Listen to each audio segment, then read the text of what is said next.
We're live. I'm trying to. This is the first official Google Hangout. Don't know if anybody's gonna come. I didn't do a lot of promoting it, but I did one last night to kind of like 2 o'clock in the morning to kind of like get the understanding of it or whatever. So we're gonna see. I'm doing some advertising right now on Facebook to let people know that we're live. Let's see if we can get anybody. Real quick, it's crazy. The topic for tonight is going to be the state of Christianity. We're going to be talking about Christianity and how are we taking Christianity? How are the new people taking Christianity? How are us new Christians taking Christianity? Give me a second.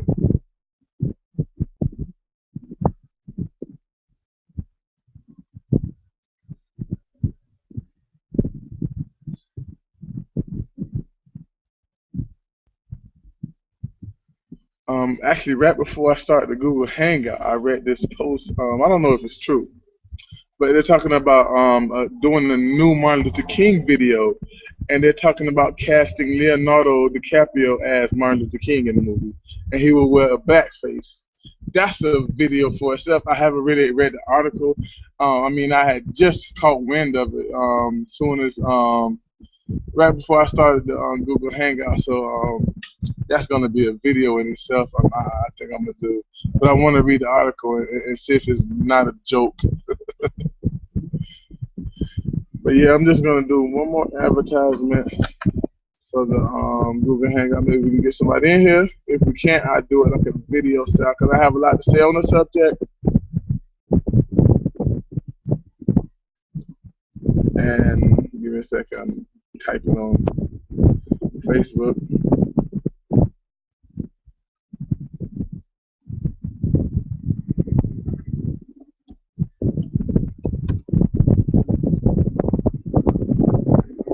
I don't know how to. I'm standing outside. Doing this video, and I don't know how the wind is gonna affect the video. So I'm gonna have to wait till I go back and see this later time to know.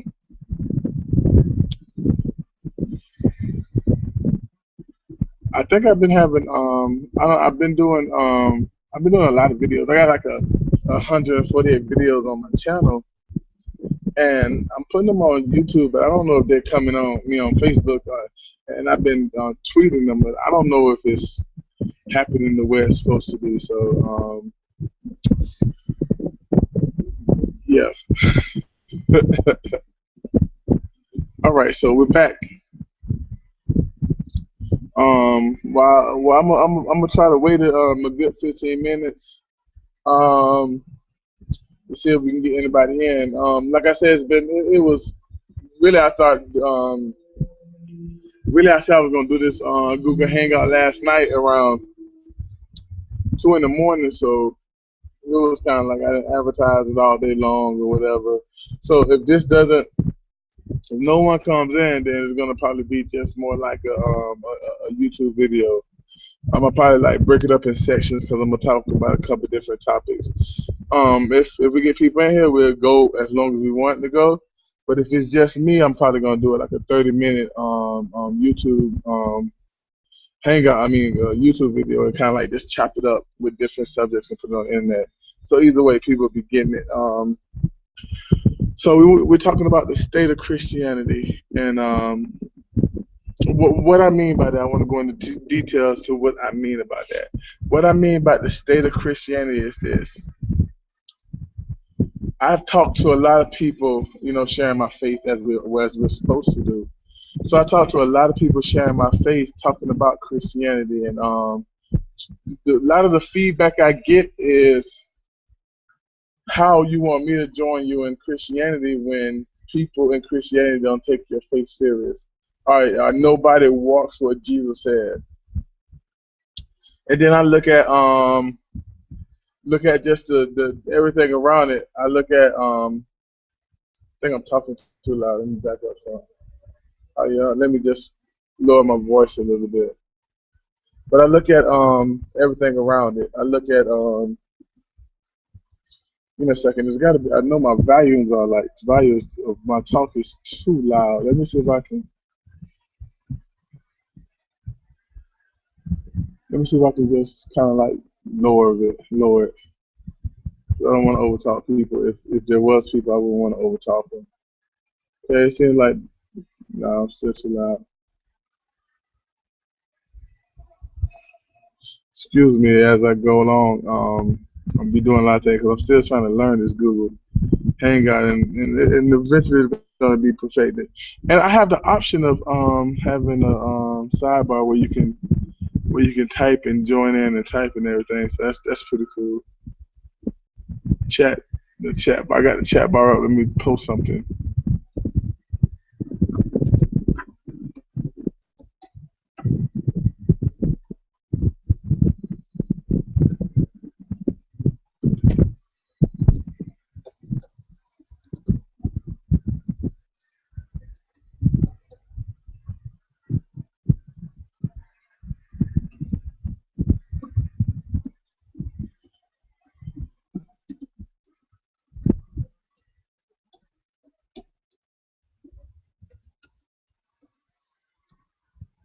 And let's take.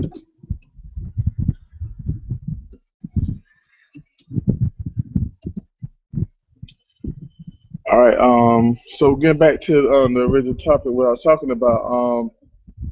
So we look at the climate now of Christianity, and we see how so many Christian leaders are falling, and that affects the overall Christianity.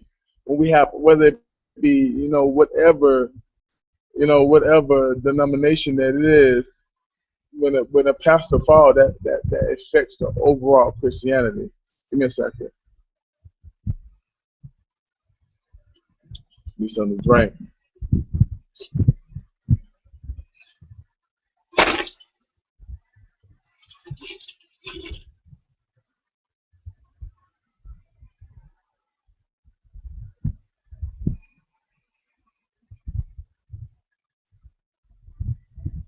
I want to send out a leak so we see if we can get some people in here.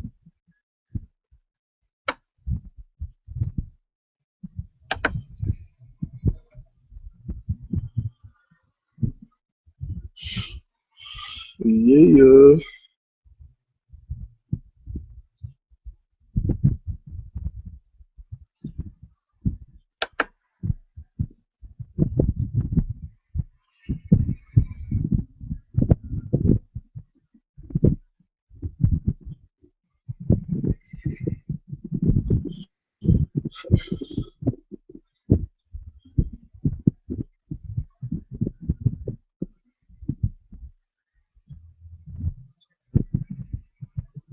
More than anything, this Google Hangout is more like a practice, anyways. That's why I really didn't do too much of advertising. Matter of fact, I didn't even advertise on Twitter or Google. Um, I didn't advertise this Hangout on neither one of those. Because I mean, if people come in, that's cool. Preferably, I love to get people that I know.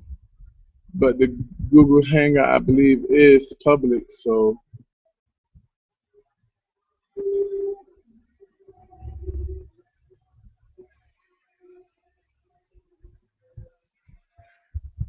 I'm trying to find a value because I know I'm loud.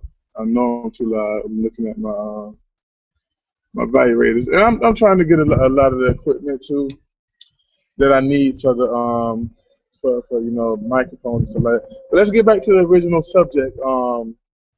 We're talking about Christianity and the state of it. And I was talking about when Pastor Fall, how that affects the state of Christianity, especially the big way because we look out, people look out and look in and don't understand the whole, especially when they don't understand the whole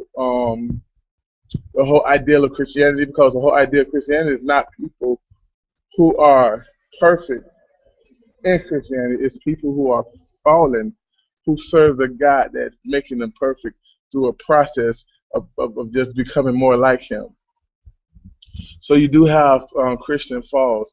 I'm working on a blog right now. I'm gonna probably post to YouTube probably tomorrow morning. But it's going to be talking about pride, and I think if I really want to get started on this conversation with the state of Christianity, I think the biggest enemy or the biggest effect that Christianity having in a negative way, the state of is pride. I don't want to get too much into it. I want to get into it, but I'm gonna do a video on pride, and I'm also doing a post on pride. So I don't want to kind of like give away stuff. I want you guys to read it and then hear the video. But pride, in a big way, is affecting Christianity. It's the idea of it being more about Jesus, meaning being more about us than about Jesus. It's a picture of, and I get more into it in the blog. You know, that picture of Lucifer being one of the most beautiful angels, and getting to look at himself and say, you know what, I deserve, because I'm beautiful.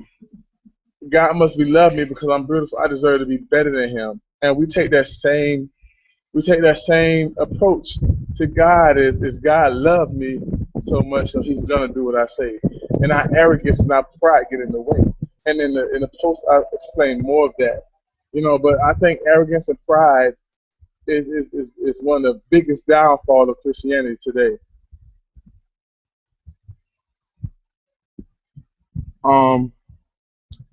One of the reasons why 99% of the 90% of the pastors fall is because of pride.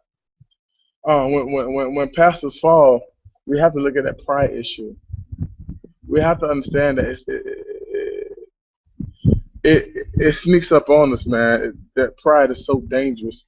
It sneaks up on us, man. And I just don't think in Christianity we see it. So I do think that one issue. But one and name some other issues. I'll give you guys some other examples of what I'm talking about, the state of Christianity. How is the state of Christianity? We look at the whole denomination. Like, there are so many different denominations. There's been so many different people. See, I'm gonna take an example of Calvinism. You're talking about a man who believed in a certain thing about God, and we built a religion off him, not off Jesus, but off of what he believed. And that's the effect in Christianity. That is affecting Christianity big time, because now we got different teachings inside of Christianity. So I'm gonna be honest with you right now. My personal opinion is the state of Christianity is at its worst right now that I haven't seen. Just to be honest with you. But going back to only seeing 30 years of Christianity, but I mean, you can read about past Christian. I guess you go. But see, when I'm talking about state of Christianity, I'm not talking about people who claim they are Christians. I'm talking about people who actually are part of the church. And then some were saying, you know, I'm just thinking back to some of the different revolutions in the history. There was some worse things about Christianity. Well, there was not worse things about Christianity. There was people inside Christianity was giving Christianity false ideas and idioms, and that's what we're having today. We have people in Christianity giving false ideals and idioms that Christ never is not in the Bible. Christ never said anything about. I look at the money gospel, the prosperity gospel, and I see a picture of, you know, a pastor come out and say Jesus talked about money this many times. I don't see that in the Bible. I don't see what Jesus said I talked about money this many times. I don't see what Jesus made money important. What I see was Jesus saying, okay, money is just a tool. You know, you don't serve money. You render to Caesar what's Caesar's. Give unto God what's God. What he was saying is, money was Caesar's, but God was you was God. Render yourself to God. But yet we can find out how many times Jesus said about how many things Jesus said about money. How many times Jesus talked about money, and I just tell you, man, I look at it and I just think it's a farce, man. Just the whole ideal of it, man. It's something that we should not even, you know, entertain. It's these other gospel that we let sneak in the church and they're coming in. But you know, the Bible warned us about it. If we look in Matthew 24, that was a picture of a warning. Most people say, okay, maybe that was a picture of end times. No, that was more of a warning of end times. But that was more of a warning of end times. And I think we're failing. I don't think we're getting across the big picture. I saw some leaks out to the to everybody on my YouTube, and I guess nobody really joined yet. So I'm looking at this to be like more 30 minutes long and me talking. You know, what I mean, I'm be honest with you, I might not even stick to that 30 minutes. I'm just gonna get comfortable in talking because I love to talk. Right now I'm on Facebook saying, trying to send out some links and stuff to try to get people on.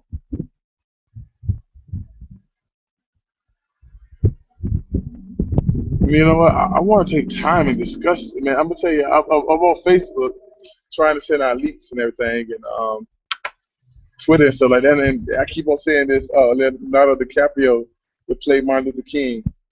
I'm gonna tell you, man. I'm not that dude to say, okay. 'Cause I believe that Christianity should be shared by all people, but if black people do not get offended by this, then I don't think there's nothing else in Hollywood. Or there's nothing else coming out of Hollywood that's going to offend black people. It's not about racism, but it's about the fact of you're telling me you can't find any black people out there capable enough to play Martin Luther King, right? First of all, I'm gonna be honest with you. I question everything about this movie if it's true to this. And I haven't read it, so I really don't want to get too far into it. But here's my opinion on it. And yes, I'm sorry. This is my hand got shot. But anyways, a movie like this should be did by people who can access people around this time of Martin Luther King that's still alive. Talk to people who walk with Martin Luther King. Talk with people that believe in the things that Martin Luther King believed in, even to the spiritual tip. I don't think that like I said, I haven't read the whole story. I just know it's Martin Scorsese is doing it, and Leonardo they actually Leonardo to be the king. But I hope that the writers are people who have went and spent time with the people that was around King, spent time with the kids, spent time with everything, spent time understanding the movement that King believed in, and then understanding the faith that King believed in, because that was a big part. We forget that Martin, and the reason why it's so relevant to this topic of the state of Christianity, we forget about that. Dr. Martin Luther King came out of the black church. Like, he got to start in the black church. And matter of fact, he died in the black church. So that's the church. Christianity itself is a big part of Dr. Martin Luther King. And the reason why I say that speaks to the state of Christianity is because now you're saying that one of our biggest leaders, right? One of our biggest leaders is now being approached by a man who possibly don't believe, right? Everybody got something to do with this. Maybe they don't believe, so you're not going to have that faith aspect. You're not going to have that portrayal of a Christianity aspect, and that's one of the reasons why I say you can tie it into this whole conversation. But man, that is crazy. I don't know. When Django came out.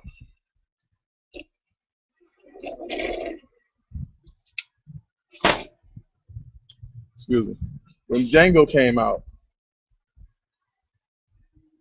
I remember I didn't go to the theater to see it. I hardly ever go to the theater. As a matter of fact, I went the other day to see Captain America. I thought that was pretty good, the new one. I thought that was pretty good, but since then I haven't been to the movie theater since the Avengers came out. That was a long time ago, about a good year, 2 years ago, 2 years ago, whatever. But I do. I love Redbox, and I rented Django. It's $1, like, even if it's a bad movie, it was $1. But I rented Django, and I've been a big fan of Leonardo DiCaprio. I loved him in Blood Diamonds. I thought he did a great job with Blood Diamonds.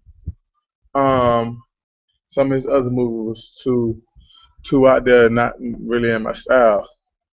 And I seen Django, and I don't like the idea of putting out. You know, I get it that it's a different size type of slave movie because you had some slaves out there that was bad and that was fighting back. You know, you had a few. You know, Ike Turner come to Ike Turner, what is that? Some Turner. Was it Ike Turner? I don't know, but one of the slaves, the Turner dude, he was a bad boy. I really don't know my history on him. I do know that a lot of people talks about him when they compared the Django movie to it. So I watched the Django movie, and I didn't like it because I'm Christian. Of course, I'm non-violent. So I didn't like the idea of, you know, just because you're black and they're doing you wrong, you get violent and you go and kill you a bunch of white boys. I didn't like the idea, but I did think that Leonardo did a great job in that movie. So for me, it's not about Leonardo acting ability. What this is about is, number one, I think I suspended against black people in the face as a whole is you take our leaders. You take our leaders and you portray them with white people. You will never see a movie. I mean, I just seen they redoing a movie called Annie. The little girl, the little orphanage. She was a little white girl back in the day in the first movie. She was a little white girl in the first movie.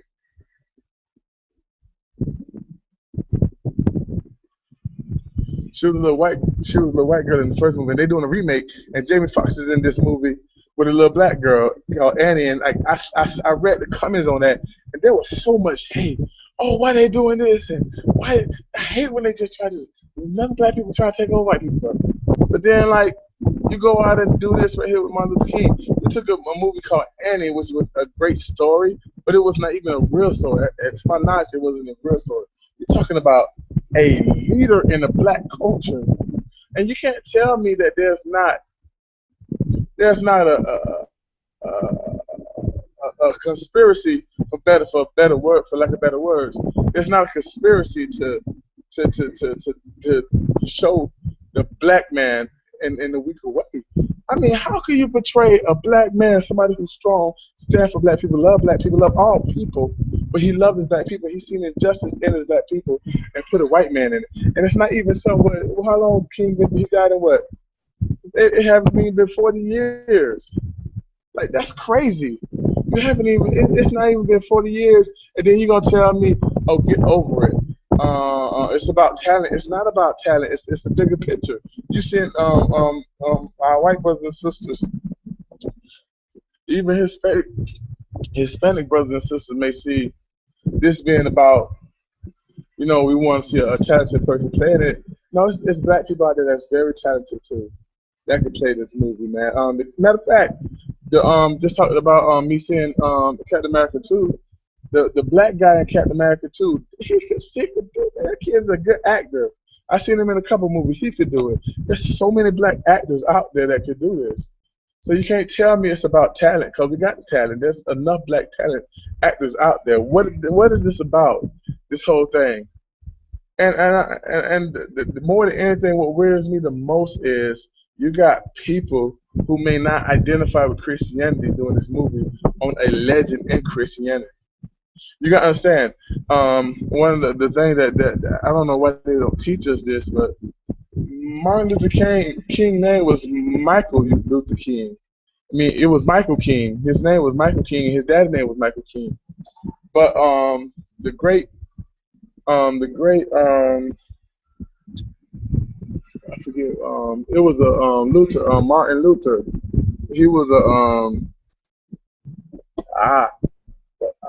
my words are leaving me right now.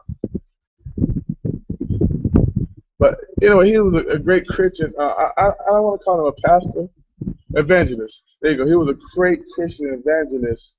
And Martin Luther King's father became a minister. He changed his name from Michael to Martin Luther after him. So it was Martin Luther King. And Martin Luther King Jr., he changed his name from what his name originally which was Michael, to Martin Luther after the great evangelist Martin Luther. So everything about Martin Luther King, even to his name, It's about Christianity. It was about, showing his faith, everything. So I don't know if that's going to be portrayed well in the in this new Martin Luther King when you don't have Christian people portraying Martin Luther King. Now I'm not saying that that what I am saying. I'm saying that you got to go out there and find a black Christian. I think you should go out there and find a black Christian actor, a black Christian writer, and a black Christian director to portray this King movie if it's going to be portrayed correctly. Because King came out the church. Yes, he was a civil fight movement, a movement fighter, but he was a pastor first. So you can't take the Christianity out of King. You can't take the black out of King, and you can't take Christianity out of King. And it makes me feel some type of way when I hear blackface. Like, we got to get over this color line. Color should not make you be different. It should be a difference in you. It should be, okay, I'm a black dude, and that's it. I love my color. I love my people, but I love my white people too. I love my Spanish people too. Like, my color is not going to make me who I am, but my color is a part of me. When you take a white actor who does not have that color a part of him, portraying somebody that had that color a part of them, understand that black is not who we are. Because in America, we shouldn't be, like I said, I say all the time, if America wasn't racist, why come when you go on a job? If America wasn't racist and sexist, why come when you go on a job or when you fill out an application for anything, they had a question: what's your race? What's your sex? Like, that shouldn't matter. That should not matter at all. At all. If we're such a country that's been evolved, that shouldn't matter. If they had on applications, what's your sexual background? Are you gay or straight? Gay people will be going. I mean, what is the glad people or whatever. I don't want to disrespect anybody, but they'll be going out of their mind. Like, they'll be fighting, getting out, going to Congress and everything. Oh, they got the question, straight or gay. That shouldn't matter, but it matters whether you're black or white or Mexican. It matters whether you're a female or a man. If we're so evolved, if America is so evolved, why come we can't get over this race problem? You know what I mean? Just think about it. See, here's the deal. I don't want to sound hypocritical saying that I'm saying that a black man should play. I'm saying that more for the background of it, for to get the truth out of it, to understand that not many white people struggle like black people still struggle today, and I can't see Leonardo DiCaprio of ever understanding the struggle of Martin Luther King, like a black man who's out there, who understands the struggle every day, who understands that I got to put B down when I go on a job application, and then that goes against it. Who understands that? Now you can say in some. I'm not saying some cases. You have those people who are going against it. I had a viewer, but I think they're gone now. It must be my Martin Luther King rant. But it's gonna take I think it takes a people of color to understand that time in a way to portray Martin Luther King the way he's supposed to portray it. I'm not saying white people don't understand it, but I'm saying it takes black people to understand it, to portray it. I don't think that white people can understand and portray it the way it should be portrayed. But I'm gonna be honest with you. At the end of the day, the majority that's gonna see this movie is gonna be black. Like, everybody that's black, whether you gay, whether you straight, whether you whatever, if you black, you're gonna see this movie because it's pertaining to you. It's Martin Luther King who's pertaining to you. If you're white, you can say, well, I'm KKK. I'm still racist. I don't have to see this movie. I'm going to boycott this movie. Or you can say that don't pertain to me because I didn't grow up in the civil rights time, and that's not something I want to hear. I'm not really into that history stuff, so I'm gonna get away from it. You can say that, but black people, we're going to be invested in it because it's about us. It's our culture. And I think that's the last thing I'm gonna say about it is having a white man play Martin Luther King, and I'm not saying this in a racist way when I say white man, but having a white man play Martin Luther King really takes away from our culture. It takes away from the black culture, and I think that's one thing you don't see. There's nothing wrong with having a culture pride. I understand it.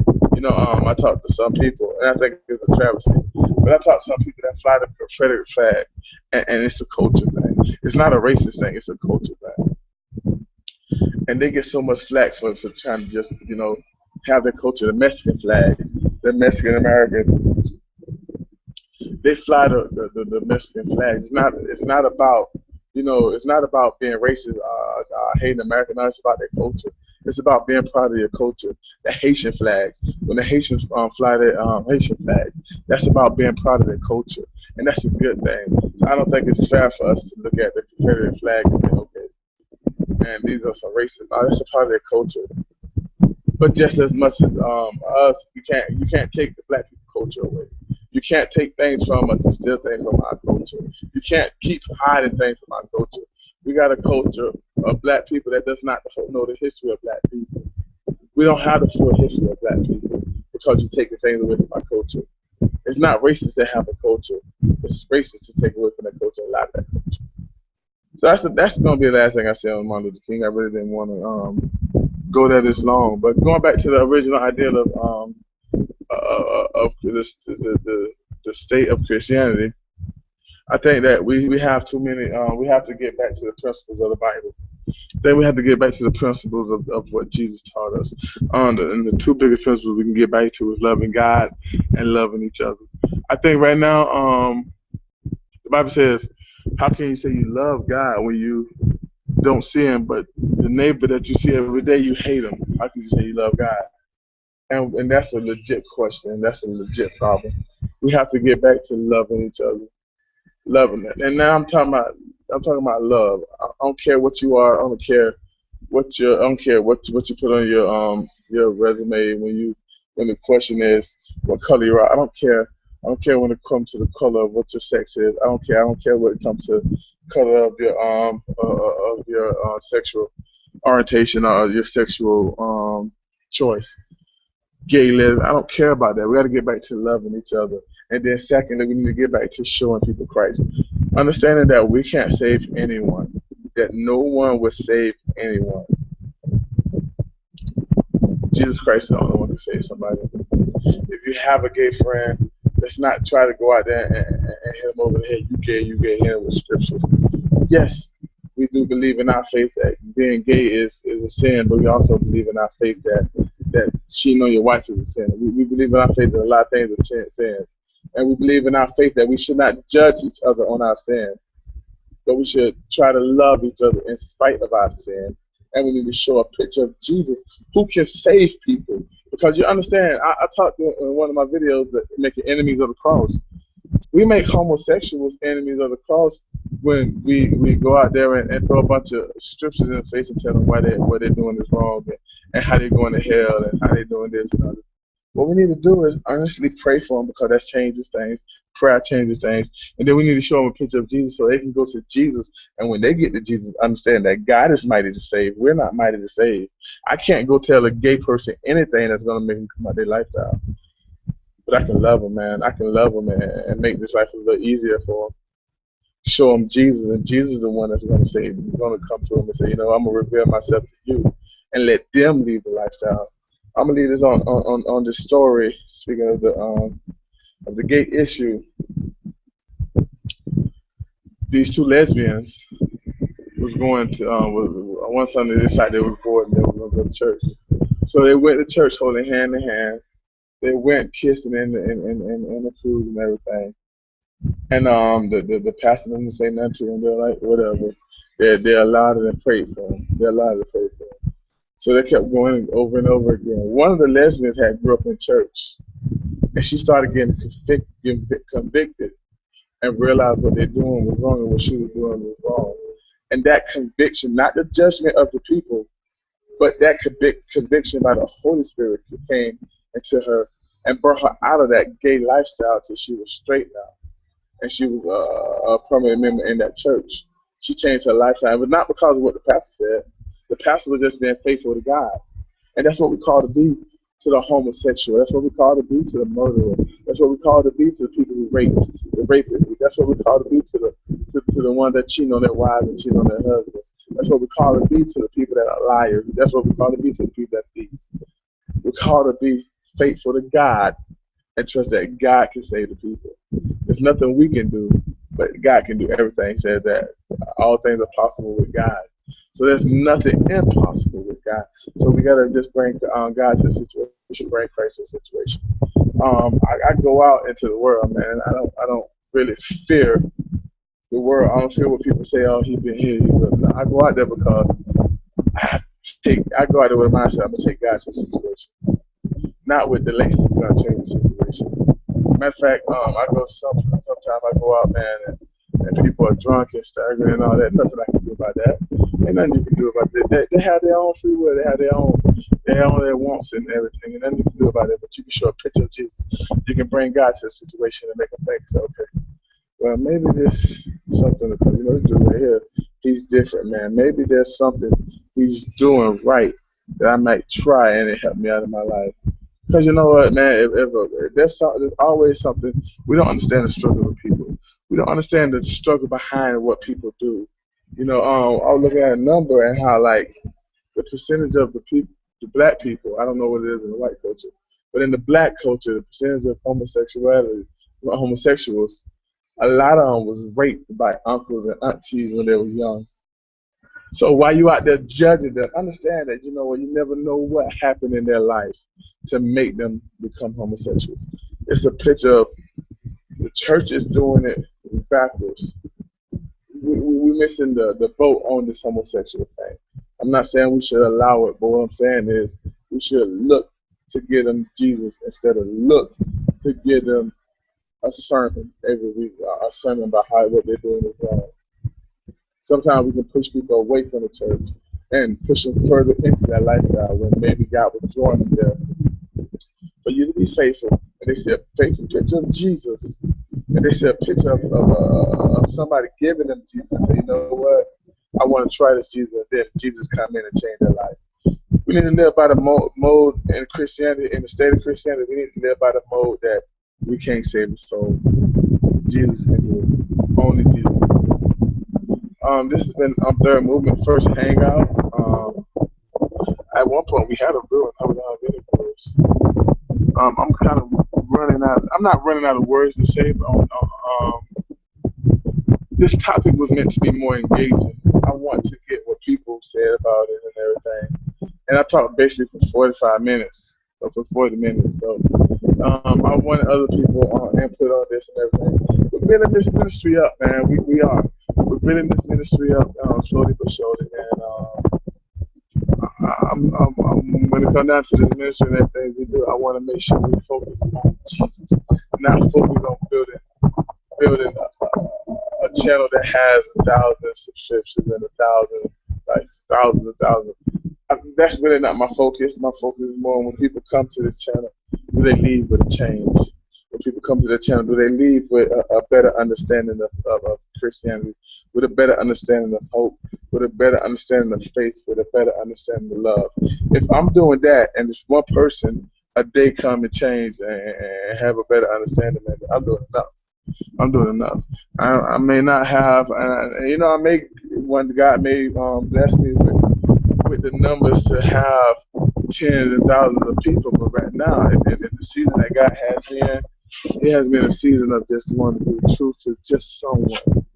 And the Word of God says, and we use it, and the church uses a lot for the prosperity gospel.